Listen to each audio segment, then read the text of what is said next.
여러분들 드라마 좋아하십니까? 넷플릭스도 그렇고 K 드라마가 인기가 참 많아요. 저도 드라마를 좋아하지는 않는데 가끔 한 번씩 보게 되면 그 우리 K 드라마의 그 특징이라고 있잖아요. 우스갯소리로 의학 드라마는 병원에서 연애하고, 재판 드라마는 법정에서 연애하고, 스포츠 드라마는 운동하다 연애하고, 지금 최근에 잠깐 보던 게 있는데 그건 응원하는 드라마인데 응원하다 연애하고, 뭐 굉장히 뭐 고구마같이 될 듯 말 듯 될 듯 말 듯 그 감칠맛 나게끔 기승전 연애로 끝나는, 참 그 맛이 있어요, 그죠? 참 기승전 우리나라 연애를 참 좋아합니다. 노래로 좀 돌아와 봐도요. 노래방 여러분의 최애 노래는 뭔가요? 그 노래들도 보다 보면 노래방에서 늘 부르는 노래들이 있죠. 이별하고 나면 꼭 부르는 눈물 흘리는 뭐 노래들. 저도 그런 찌질한 생활을 한번 해봤는데요. 누구나 다 한 번씩 하는 사랑 노래, 이별 노래들. 모든 세상의 노래가 다 내 노래 같아 보이고, 뭐 다 사랑과 이별에 대한 노래들이 굉장히 많아요. 세상에 있는 많은 이야기들, 고속도로 휴게소에도 가보면 뭐 내 나이가 어때서 하면서 뽕짝 계속 나오는데, 뭐 나이 뭐 많으신 어르신들도 뭐 사랑 이야기, 연애 이야기 많이 합니다. 나이가 어리든 많든 누구와 교제를 할까는 참 관심이 많은 것 같아요. 청년의 때를 살아갈 때 가장 고민 있는 게 뭘까라는 질문을 받아봤을 때 우리 교회도 마찬가지였고 뭐 통계적으로도 비슷해요. 누구랑 살까, 뭐하고 살까가 많을까 해요. 그래서 지난주에는 뭐하고 살까 이야기 소명으로 가진 않고 돈 이야기로 했고요. 오늘은 연애. 근데 엄밀히 말하면 연애는 아니고 결혼 이야기를 할게요. 연애는 여러분이 알아서 하시고요. 결혼 이야기로 좀 해보려고 합니다. 교회 다니는 분들이 결혼을 앞둘 때 좀 독특함이 있어요. 교회만의 특징인 것 같아요. 혹시 들어보셨어요? 배우자 기도라고? 네, 배우자 기도를 하시는 분들이 계세요. 제가 군목 때 아직도 기억나요? 제 군목 동기 목사님이 있었어요. 그 동기 목사님 키가 187이었고요. 하여튼 뭐 같이 제 친한 목사님인데 같이 가는데 옆에 전도사님이 계셨어요. 그 신방 전도사님이신데 그 전도사님 따님이 이제 20대셨는데 그 전도사님이 저한테 묻는 거예요. 목사님은 그 배우자 만나실 때 무슨 기도를 어떻게 하셨냐? 뭘 보고 사모님이랑 결혼하셨냐? 그래서 좀 아무 생각 없이 1초 만에 얼굴 보고 결혼했는데요. 그랬어요. 그러니까 갑자기 전도사님이 아니 어떻게 그러냐? 어떻게 목사님이 경망스럽게 얼굴만 보고 결혼할 수 있냐? 그래서 저 얼굴만 보고 결혼했는데요. 딴 거 안 봤는데요. 그러면서 그 전도사님이 그러면서 이야기하는 거예요. 그러면 안 된다고. 자기는 지금 딸을 위해서 배우자 기도를 자기가 지금 하고 있대요. 전도사님이. 자기가 왜? 근데 그 배우자 기도가 뭐냐면 자기 배우자는 키가 187에 사역을 하는 사람에 뭐 이런 얘기를 해요. 내 옆에 있는 그 친구 목사님 얘기를 하고 있는 거예요. 그랬더니 내 옆에 있는 친구 목사님 그 얘기를 딱 듣더니 이런 얘기를 해요.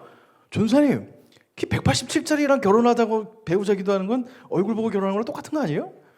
근데 이제 전사님이 막 또 합리화를 막 시켰어요. 그 목사님은 다른 분과 결혼해서 행복하게 잘 살고 있는데요. 자, 우리 배우자 기도를 한다고 하면 혹시 조건에 나열이 많이 되기도 해요. 하나님, 내가 결혼을 하고 싶은데요. 제 배우자는 연봉은 최소 1억 2천은 돼야 됩니다. 뭐 또는 제가 살아야 되는데 자가 정도는 있어야 됩니다. 또 뭐 차가 최소한 2,500cc 정도는 이상, 뭐 등등 굉장히 구체적이에요. 되게 디테일해요. 뭐 학벌도 뭐 중중중중 뭐 하나씩 포기하죠. 그러다가도 결국 배우자 기도라는 게 조건의 나열에 조건이 조금 더 추가되느냐 빠지느냐 정도 차이지, 우리는 그런 형태의 배우자 기도를 많이 들어보기도 해요. 자, 그럼 다시 한번 질문을 해볼게요. 어쨌든 우리가 배우자 기도를 한다는 것 자체는 크리스찬들도 누구랑 살까, 결혼에 대한 관심이 굉장히 많다는 거잖아요. 사랑과 연애에 집착을 한다는 건데, 그럼 우리가 이상한 거냐? 우리가 마치 K 드라마 또 K 노래에 너무 흠뻑 빠져가지고 너무 우리가 저속하게 연애 이야기만 하는 것이냐? 성경은 어떻게 이야기하고 있는가라고 한번 같이 들어가 볼게요. 오늘 본문은요, 창세기 2장은요 하나님이 처음 만드신 사람이 처음으로 대사를 치는 장면이에요. 그러니까 한마디로 성경을 통틀어서 인간, 휴먼이라는 존재가 처음 말을 하는데 그 말이 무슨 말이냐? 오늘의 23절에 말을 해요. 무슨 말을 하냐? 이는 내 뼈 중에 뼈요 살 중에 살이라. 사랑 고백이에요. 하와를 보고 반했어요. 하와를 보고 반해서 아담의 첫 마디, 그러니까 하나님이 만드신 첫 사람의 입에서 나온 멘트는 사랑 고백이에요. 신기하죠? 성경에서는 이렇게 아름다움에 대한 표현을 하고 있어요. 그러면 자, 이 아담만 이러냐? 그렇지 않아요? 성경에는 수많은 사랑 고백들이 나와요. 이삭과 리브가가 창세기에서 만나는 장면을 보면 리브가가 가다가 이제 이삭을 만나요. 결혼. 근데 저분이 결혼할 줄 모르고 만났는데 나중에 저분이랑 내가 결혼할 줄 아니까 얼굴 수줍어서 얼굴을 가리고 둘이 막 로미오와 줄리엣처럼 막 풋풋한 향기의 그런 로맨틱한 장면들이 창세기에 나오고 있어요. 또 이후에 또 사랑꾼이라고 말할 수 있는 야곱이 있어요. 야곱은 사랑하는 여자 라헬을 얻기 위해서 삼촌 집에서 정말 노예 생활 14년 동안 노예 생활을 합니다. 7년 동안 하다가 사기당하고 또 7년 또 정말 뭐처럼 일하고 또 7년, 하여튼 정말 인생에 있어서 이 사람은 사랑에 몰빵한 캐릭터라고 볼 수 있어요. 자, 이런 열정, 마치 무조건 태평양도 건너고 뭐 인도양도 건너서 사랑을 쟁취하듯이 내 인생 20년을 갈아서 당신을 얻겠다면 하는 장면이 야곱에서 나오죠. 이 외에도 성경에는 수많은 사랑의 멜로디가 가득해요. 아가서 같은 경우는요, 하나님 이야기가 안 나와요. 아가서는 무슨 얘기냐? 솔로몬 왕이 자신의 사랑하는 연인과 주고받은 연애 편지예요. 신기하죠? 관심 있는 분들 한번 읽어보세요. 사랑 이야기예요. 연애 편지 이야기예요. 또한 우리가 프로포즈 할 때 많이 쓰는, 애용하는, 참고로 저도 썼어요. 고린도전서 13장 있죠. 사랑은 오래 참고 사랑은 온유하며 시기하지 아니며. 프로포즈 할 때 막 읽어줘요. 뭐 있어 보이는데 생각해보면 별로 없는데 하여튼 해요. 그 많이 애용하는, 모든 사람들이 애용하는 고린도전서 13장이 있어요. 이것뿐만 아니라 성경은요, 수많은 사랑의 멜로디로 가득 차 있어요.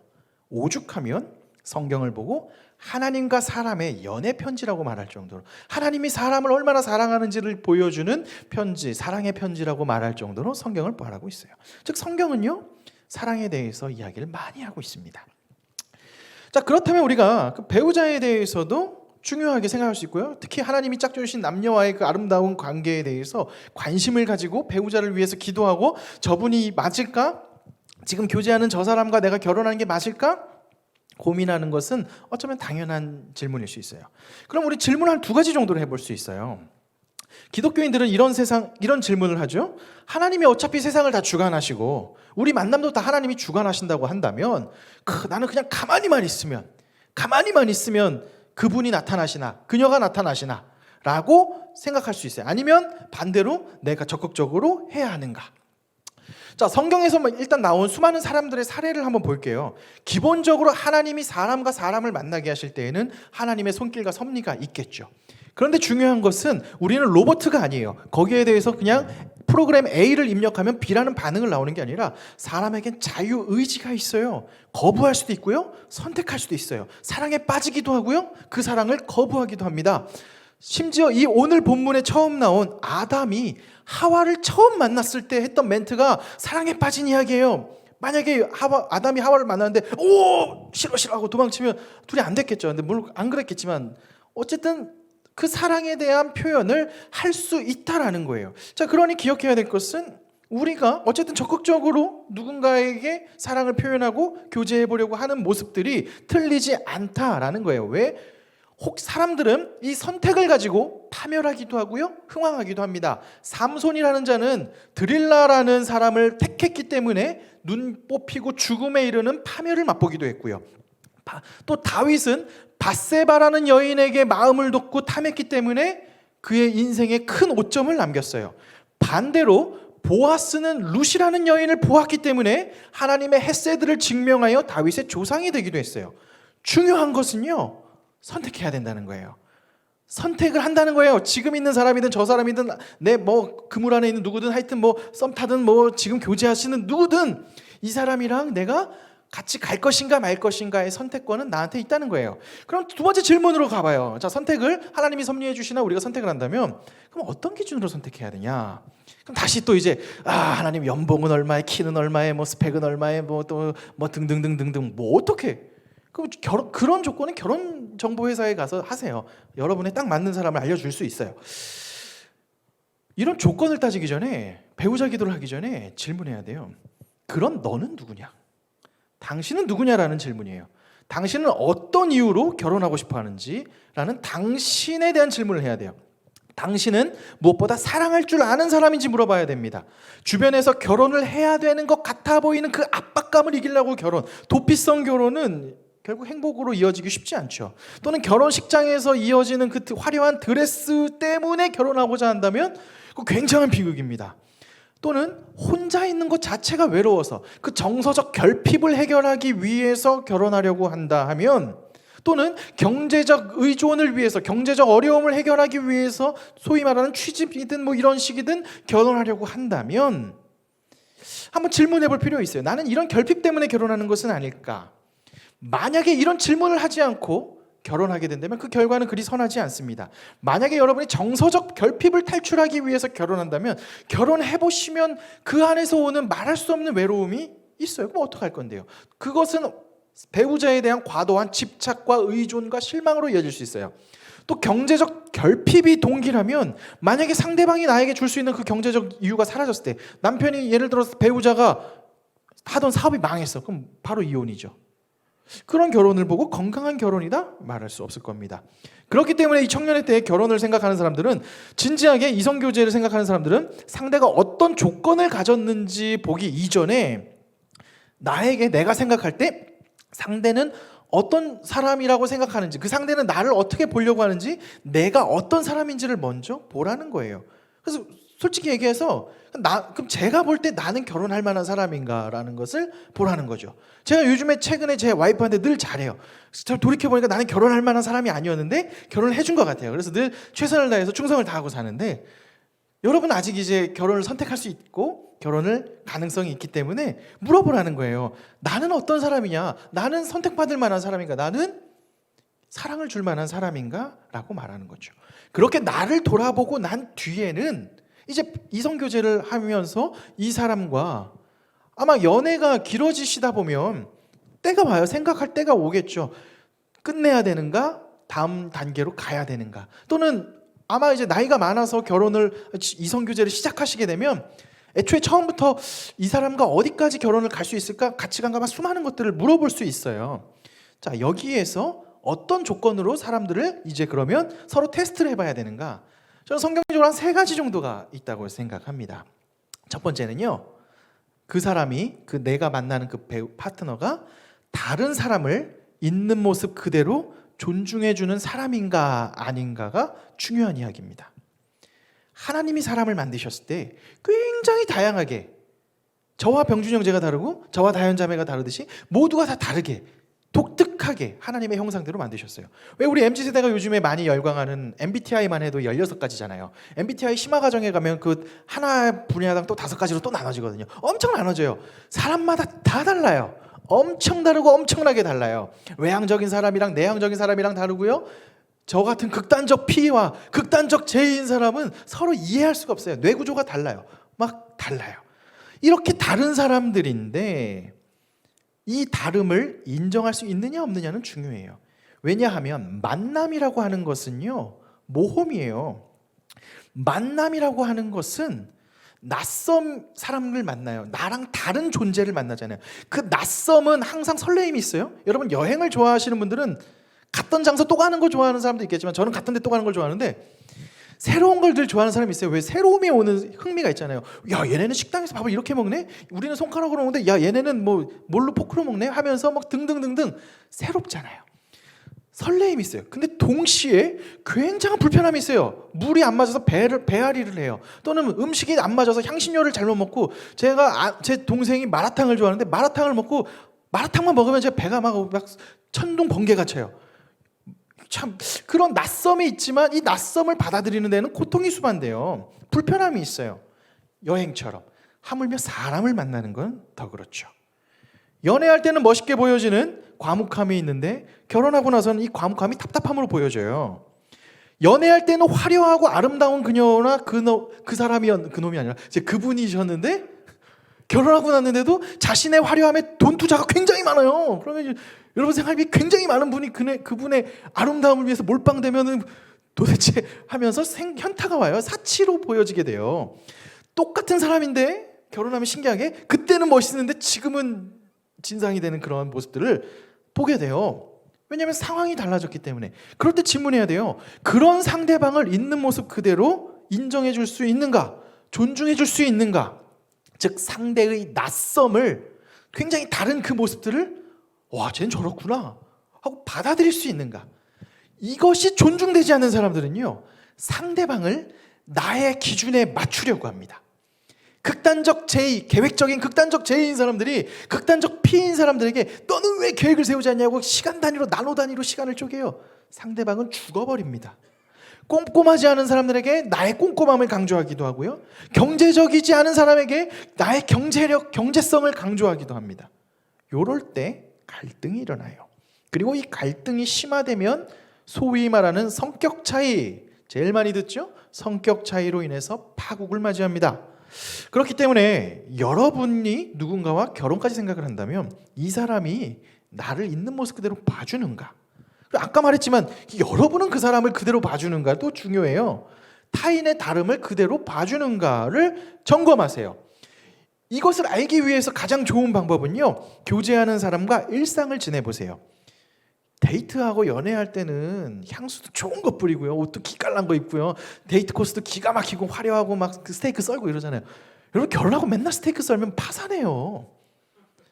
결혼하면 삼겹살에 그냥 이렇게 그러고 사는 거지 뭐. 팬티 입고 막 그렇게 막 똥머리 하고 살아요. 민낯을 보여준다는 거예요. 근데 우리의 인생의 대부분의 삶은 아름다운 이벤트를 기억하는 것 같지만 그 이벤트와 이벤트 사이에는 그냥 어제와 똑같은 오늘들의 일상이 연속돼요. 결혼이라는 건 그 사람이랑 어제와 똑같은 오늘을 계속 사는 거예요. 그냥 별 볼 일 없는 그냥 별 쓸데없는 얘기. 쓸데없는 얘기가 굉장히 중요해요. 쓸데없는 얘기를 할 수 있는 사람이어야 해요. 그 사람과 일상에서 있는데 가만히 있으면 숨이 막혀. 어떻게 해야 되지? 뭐 직장 상사처럼. 그러면 안 돼요. 일상을 지났을 때 이 사람이랑 있는 그냥 일상이 편해. 그냥 가만히 있는데 멍 때리고 있는데 멍 때리고 있는 게 괜찮아. 같이 뭐 아무것도 안 해. 차 타고 차 막히는데 그냥 멍 때리고 있어. 서로 딴 거 해. 근데 그냥 괜찮아. 그럴 때 그 사람이랑 결혼할 수 있는 거예요. 같이 있는데 뭘 해야 될까 자꾸 막 머리 굴리고 빨리빨리 막. 그건 직장 상사한테 그렇게 하는 거죠.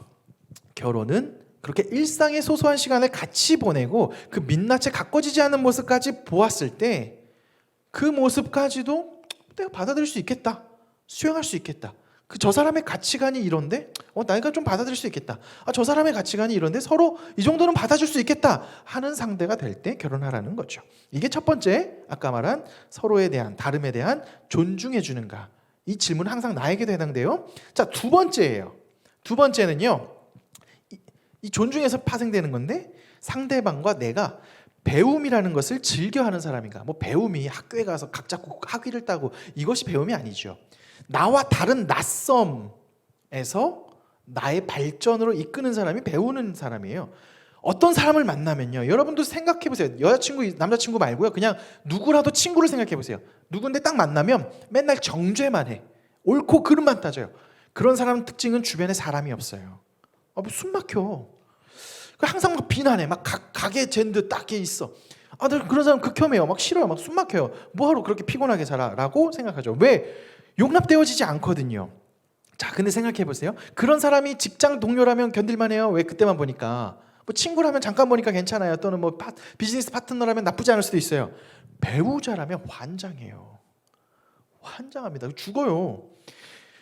낯섦은 아까 말했지만 낯선 사람들끼리 만나잖아요. 그 낯섦은 설레임이 있지만 동시에 고통이 수반돼요.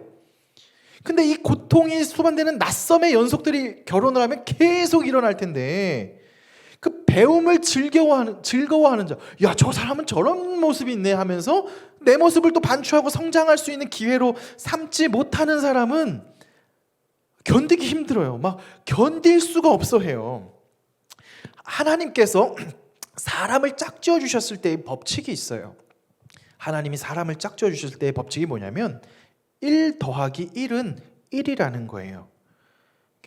무슨 말이냐 하겠지만 이게 결혼에서도 중요해요. 1 더하기 1이에요. 그리고 결과도 1이에요. 온전한 한 사람이 온전한 한 사람을 만나서 하나님의 온전한 한 몸이 이루어서 한 가족을 이루는 거예요.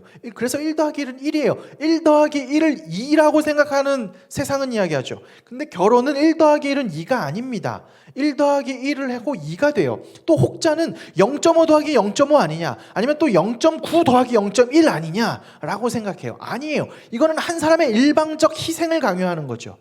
그건 결혼이 아니에요. 옛날 가부장제 시대 때나 있는 그냥 그런 모습들이지 결혼이 아니에요. 결혼은요, 하나님이 지으신 결혼은 한 사람, 온전한 하나님의 형상과 온전한 하나님의 형상이 합쳐서 온전한 한 몸을 이루는 것을 이야기를 합니다. 그러니 그 다름 속에서 서로 배워가는 과정이 필요해요.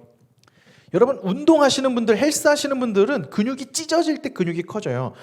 고통이 있을 때 사람이 성장해요. 여러분, 인생이라는 터널도 지나가 보면 힘든 수련, 깊은 막 영적으로 지적으로 막 하여튼 힘든 고난을 겪었을 때 성장해요. 지금 저희 아들이 8살인데 집에서 와이프가 시키는 학습지를 보면 야, 이거 3학년 세 자릿수 더하기를 해요. 그래서 이건 보면 앞에 2, 3학년 이렇게 써 있어요.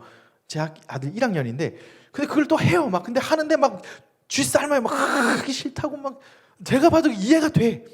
근데 신기한 게 그렇게 쥐쌀면서 하잖아요. 그 다음번에 또 잘해요. 이게 사람이 신기한 게 고통스러워하며 성장한다는 거예요. 결혼이라고 하는 것은 이 낯섦의 연속인데 이 낯섦을 보면서 내가 성장한다는 거죠. 그 성장을 하는 것을 즐겨하는 사람과 결혼한다면 다름을 발견할 때마다 와, 나 레벨업하네, 나 성장하네 하면 그 만남 자체가 즐거움이 아니겠어요? 근데 성장을 괴로워해. 나는 성장하고 싶지 않아. 넌 가만히 있어.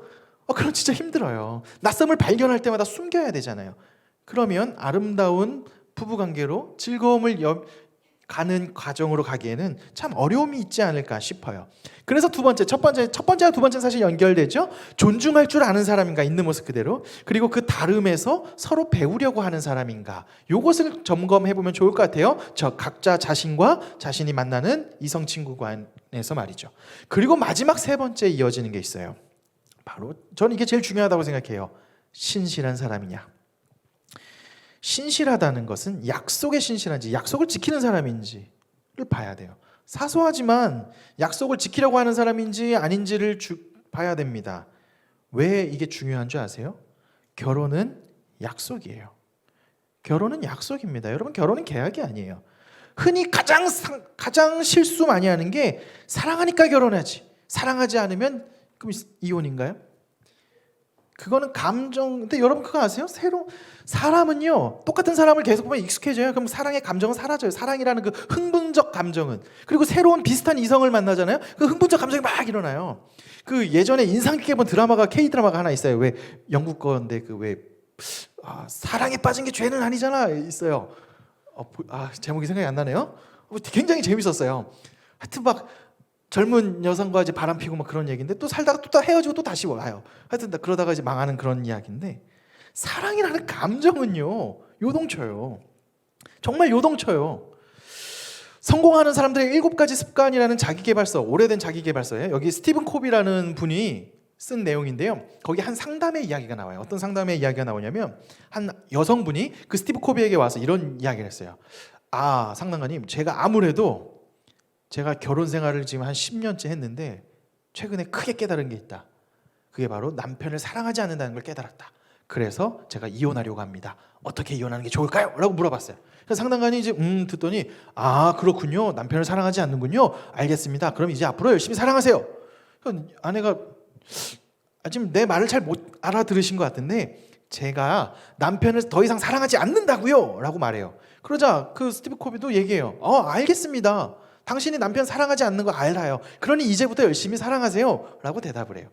그분이 왜 이런 얘기를 했냐면 그 책에서 내용이 되게 인상 깊었어요. 사랑이 뭐냐? 사랑은 습관이다. 사랑은 헌신하는 습관이고, 사랑은 희생하는 습관이고, 사랑은 나를 내어주고, 그러니까 아까 고린도전서에서 말하는 거, 희생하고 오래 참고 온유하는 것, 그것의 끊임없는 연습과 반복이 사랑이라는 거예요. 사랑은 말로써 막 감정에 막 요동치고 막 설레고 막 심장 두근두근두근, 그거는 감정적 표현일 뿐이지, 사랑이라는 건 뭐냐면 살아내고 표현하고 습관으로 가는 거겠죠. 온 삶으로 살겠다는 결단이에요. 여기서 중요한 거는요, 내가 이 사람을 지금 사랑하느냐 안 하느냐가 중요한 게 아니라 내가 이 사람을 사랑하겠다고 결단한 약속을 내가 신뢰하는가 신뢰하지 않는가예요.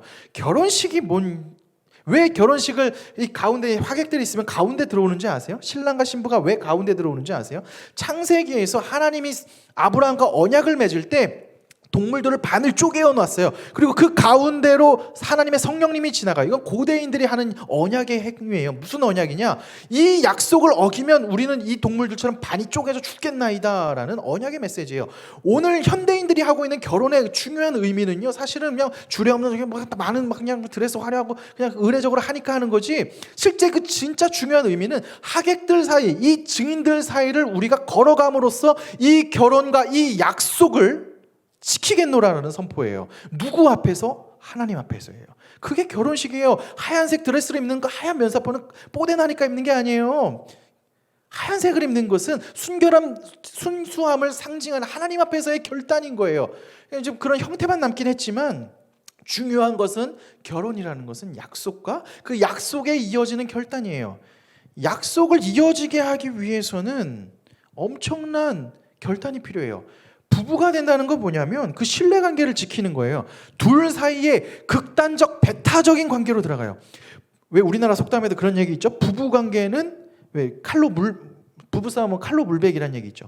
예를 드는 거예요. 예를 들어 우리 앞에 다현자매가 결혼을 했는데 막 힘들어, 남편이 힘들게, 그래가지고 그 남편 흉을 다현자매가 미라자매한테 막 흉을 봤어. 우리 남편이 막 이상하고 막 머리도 벗겨지고 막 방구도 뿡뿡 끼고 너무 싫어 했는데, 미라자매님이 그래야 네 남편 방구도 뿡뿡 끼고 막 이상하더라. 그럼 갑자기 다현자매가 또 화가 확 나요. 그래서 네가 뭔데 내 남편 욕을 해?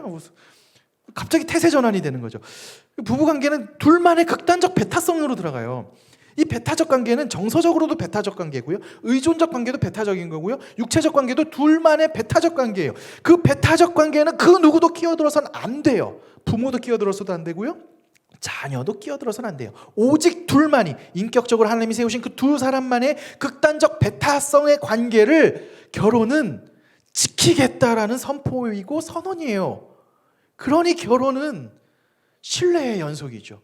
약속을 지키는 몸부림이죠. 근데 여러분이 만나는 이성 친구나 그 파트너가 약속을 겁나 어겨요. 약속을 개똥으로 알아요. 결혼하지 마세요. 앞으로 여러분의 결혼 관계에 대한 약속도 개똥으로 알 거예요. 사람은 그냥 하나를 보면 열을 보통 유추할 수 있어요. 이것이 굉장히 중요한 것입니다. 하나님 앞에서의 약속이 결혼이다 라고 하는 것을 기억하면 좋아요. 자, 말씀을 좀 맺어볼게요. 이성 교제 어떻게 하느냐, 알아서 열심히 잘 하실 거라고 생각해서 소개팅 매력적으로 되세요. 향수도 잘 뿌리고 차밍이 있어야, 최소한 매력이 있어야지 이렇게 밑도 끝도 없이 하늘에서 뚝 떨어지는, 그건 글쎄요, 그건 쉽지 않죠. 그렇게 노력하셔서 알아서 하시겠죠. 근데 이제 여러분, 지금 제가 얘기한 것은 그 극단적 파트너인 배우자를 어떻게 선택할 것이냐, 선택하는 게 맞느냐 아니냐. 하나님이 지금 이 사람에게 내게 설레는 마음을 주셨다면 일단 나는 그건 기본적으로 시작이라고 생각을 해요. 근데 일방적 한 사람의 설레임은 스토커로 변질될 수 있는 범죄예요. 그 사람이 거절하면 멈추세요. 참고로 도전할 수는 있지만 아니다 싶으면 멈춰주는 게 예의예요. 근데 이제 그게 아니라 서로 이제 교제도 잘 하게 됐어요. 서로 이제 설레이는 마음으로. 자, 그 다음에 이 사람과 이제 평생 이 길을 갈 수 있는가라고 생각할 때는 아까 말한 세 가지, 서로의 모습을 그냥 존중해주는 사람인가. 왜 어떤 사람은 극단적으로 자꾸 자기 스타일로 바꾸잖아요. 그런 사람이랑 결혼하면 안 됩니다. 그리고 아니면 두 번째로 그 배움에서, 낯섦에서 서로 배우려고 하는 사람인가. 그리고 가장 중요한 것은 약속을 지키는 사람인가, 자기가 한 약속을 지키려고 몸부림치는 사람인가 라는 것을 좀 보면 좋겠어요. 그리고 이 모든 것은요, 사실 하나님 앞에서 할 수 있어요. 무엇보다 우리는 그리스도인이잖아요. 그냥 세상에서 결혼하는 자들로 하는 것이 아니라 그리스도인의 결혼에 대한 이야기예요. 하나님 앞에서 하나님을 바라보고 하나님을 같이 바라보고 지향하여 걸어간다면 하나님이 보고 계신데, 하나님이 신실하시기 때문에 이 사람을 나에게 맡겼다라는 고백이 있으면 이 약물고 버틸 수 있는 힘이 나와요. 그거 아니면 파이어죠. 혼인신고도 늦게 하고. 근데 그게 아니면 참을 수 있는 힘이 생기고요, 하나님에 대한 그 신실함을 같이 바라보고 걸어간다면 그 그리스도 안에서 장성하여 풍성해지게 된다는 것이죠. 자, 그러니 기억하십시오. 자, 배우자를 위해서 기도하세요. 이렇게 중요한 만남이니까요, 배우자를 위해서 기도하세요. 그 배우자에 대한 기도는 조건 나열로 기도하지 마세요. 조건 나열이 중요한 게 아닙니다.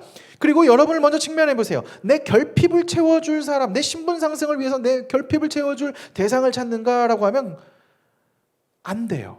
만약에 내 결핍을 발견하게 되면 그 결핍은 예수 그리스도 안에서 채워져야 됩니다. 주님만이, 오직 생수 되시는 예수 그리스도가 여러분의 결핍을 채워주시며 나의 결핍을 들어서 하나님의 아름다운 별로 만드셔서 나를 온전한 사람으로 회복시켜 주시는 그리스도 안에서 충만함을 먼저 경험하세요. 주님 안에서 그 충만함을 경험하면요, 하나님이 지으신 나를 귀하게 보게 돼요. 그전에는 나를 자학하고 나를 비교하면서 나는 쭈구리야, 나는 안 돼라고 했던 내가 이제는 우와, 나는 하나님의 귀한 존재구나, 나는 자녀구나 하는 자존감과 하나님에 대한 기쁨이 생겨요. 사실 그렇게 자존감으로 살면 매력이 넘치게 돼요. 그런 사람들은 당연히 매력이 넘치겠죠? 그런 사람은 주변에 사람들이 생기겠죠. 그리고 그런 마음이 생긴 자는 이웃을 선대할 수 있어요. 다른 사람을 나도 하나님의 자녀니까 너도 하나님의 자녀구나 하는 관대함이 생겨요. 그러면 서로 그렇게 교제할 수 있겠죠. 그리고 그 공동체를 사랑하고 하다 보면 그렇게 넉넉한 마음에 삶의 여백이 넘치고 넉넉하게 자신을 바라보고 이웃을 바라보는 사람은 매력이 있기 때문에 사람들이 몰린단 말이에요. 그러고 나면 그렇게 교제할 가능성이 커지겠죠. 그럴 때 아까 말한 그런 같은 곳을 바라보고 서로 배우고 약속을 지키는지를 보면서 같은 곳을 바라보고 예수 그리스도가 주신 그 풍성함으로 하나님 나라를 우리가 같이 어떻게 이끌 수 있을까 같이 고민하면서 걸어가면서 결혼을 택하고 걸어간다면 여러분의 결혼 생활은 굉장히 행복할 겁니다. 물론 이 이야기를 했다 그래서 결혼은 그 ABC, DDD 아니에요. 어른들 사시는 거 보니까 다 100가지 가정이 있으면 100가지 이유가 있고 100가지 여러 가지 사정이 있고 다 있어요.